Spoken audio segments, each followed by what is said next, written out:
Hey, good morning, everyone. It is Memorial Day in 2026 in the United States.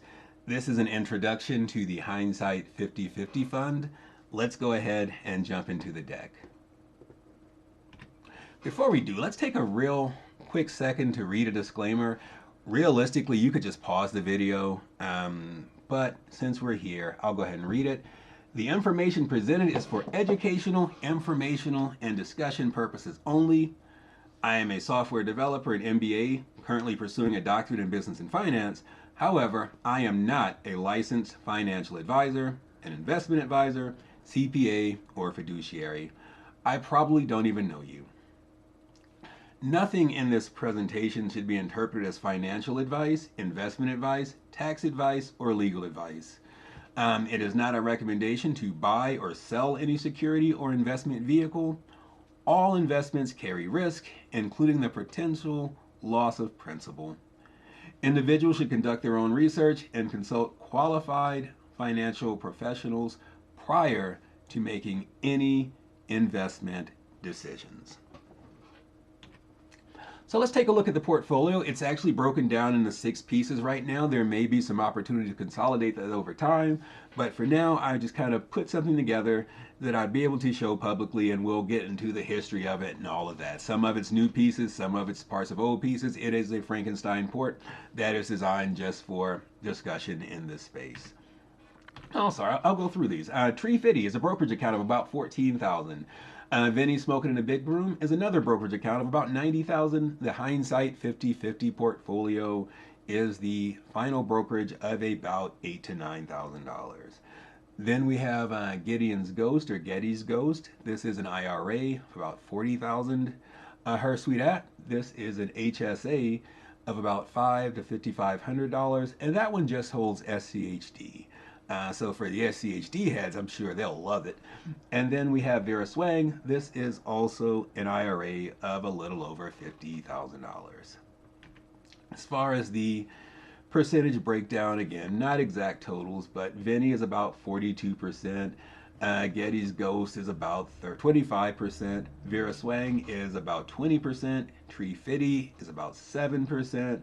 herSweetA and Hindsight 50/50 are the small pieces of the portfolio, about 2% apiece. So let's take a look at each one of these, kind of at a high level glance. We'll start off with geddysGhost. This is a traditional IRA holding about $40,000. It shows 1.32 up all time. This is one that was pulled out of another portfolio. I don't know if in time the cost basis will come over and then we can really see what it's done.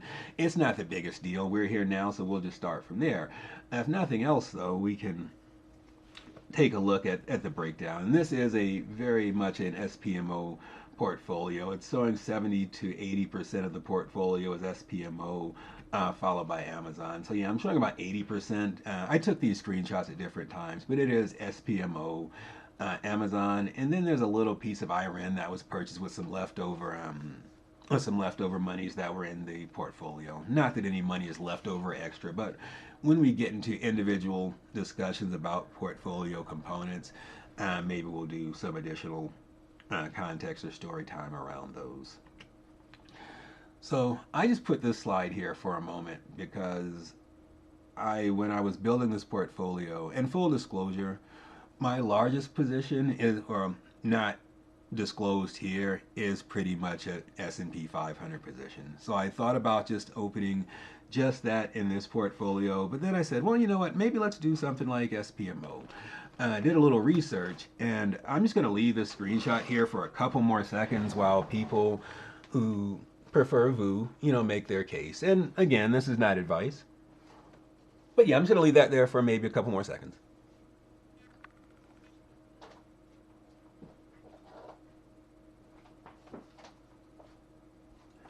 Alrighty.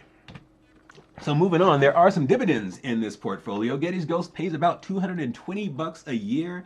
That is all SPMO. I want to say it's about $54. Well, I guess we can all do quick math. It's about $55 a quarter. Next, we have herSweetA. This is a health savings account. I included it because health savings accounts, if you know, are wonderful. They're triple leverage or triple tax advantage, not leveraged. excuse me, triple advantaged. This portfolio only holds SCHD. I started the position in SCHD around October of last year, just kind of wanting to have some diversification. I didn't have any idea that SCHD was going to come out of its slump. You know, if you've been following SCHD, you know for the last year plus, everyone's been lamenting its downfall. Anyway, I bought in, and as you see so far, it's behaving like a damn growth stock. I'm up 15.18% since I started to position. And I know that that's not the long-term trajectory of SCHD, but you know, I just thought that was kind of fun that I bought into it, and it's, you know, rocketed up where for the last year or so, folks have been telling me that it's dead. So there you go. This one, being that it is SCHD, this is pretty much an industry breakdown of the SCHD portfolio. There are a lot of people that talk about SCHD. I'm sure I'll talk about it a good bit, but there are people who specifically talk about SCHD a lot. So, you know, those would be the best ones for your information on just the particular fund. But this is what we have here. And this one does pay a couple dividends. It pays about $200 a year. And more to follow on SCHD dividends as we go along. After that, we have the Hindsight 50/50. This is a taxable brokerage. It is the namesake of the portfolio. One of the side notes here is, well, initially I was going to just show this portfolio. It is a speculative portfolio with a 3 to 5 year outlook. And it was just going to be the holdings here. But then I realized that that's one, something that's supposed to wait 3 to 5 years isn't necessarily good for, you know, cadenced content along the way. And this portfolio is currently, as you can see, it is putting the broker in brokerage. I am down $1,100 on it, which I know isn't life-changing money, but no one likes to be down. I will say, and on top of that, it's down $1,100, and this venture global position, which is the largest one, is up over 80%. My cost basis on that's like $7.33. It's literally up over 80 to 100%, and the portfolio is still down $1,100. So just kind of keep that for perspective. I don't have a dividend breakdown on this one. We'll, you know, talk about this one as we get there. treeFiddy is next. It's the taxable brokerage. And it's up to almost $15,000. It's kind of a palindrome on both sides of the dot. As a matter of fact, as I look at it, 14741 is on the left side of the dot, and then you have 88. I mean, it's only 2 digits, so I guess it's kind of a palindrome. So I don't know, weird number, fun. At any rate, this is our taxable brokerage account. It is mostly Meta, Google, were the first 2 positions, and then we added SMH within the last 6 weeks. So this was initially just Meta and Google. Opened it in April. I want to say it was April. I don't know why that's showing March. At any rate, well, positions are still selling, but we'll be able to view it over time, and you know, we'll have our own numbers. You know, now the portfolio and the positions are settling in their place. vinnieSmokinInTheBigRoom is a taxable brokerage. This is an old one that I was able to just port from one place to another. It's holding about $93,000. It's up 30% all the time. This is mostly a VGT portfolio. After that, the second largest holding is NVIDIA. And then there's some energy plays in there. And we'll take a look at the top holdings here. So again, the top holding is VGT, followed by NVIDIA at about 11.6%. And then we have our energy and midstream, energy transfer, venture global, Hess midstream. That represents about 10% of the portfolio. And then there's Meta, a little bit of Meta, a little more SPMO. SoFi is the newest position that we actually invested in through a YouTube channel that we watch. Some of the guys there decided to invest in SoFi. I don't like to be left out, so I went ahead and jumped in for like 25 shares. It's just a tracker position. We'll see how it goes. There are dividends for vinnieSmokinInTheBigRoom, about $800 a year. And as we, you know, go through the portfolio, we'll be able to hover over and we'll talk about which are the contributors to each one of those different colors there. Then we have VeraSwang. This is a traditional IRA. It is on its way over. It's being pulled from Vanguard. This is one that, well, I don't know, not a whole lot to say about a traditional IRA. It's mostly SCHD. There's about 700 shares of SCHD in it. This has returned 31.6% all time. It does hold my largest Amazon position of across the portfolios this year. It holds a little more SMH, GPIC, another, we'll say a dividending stock or ETF rather. A little more SPMO, Microsoft, and PPA.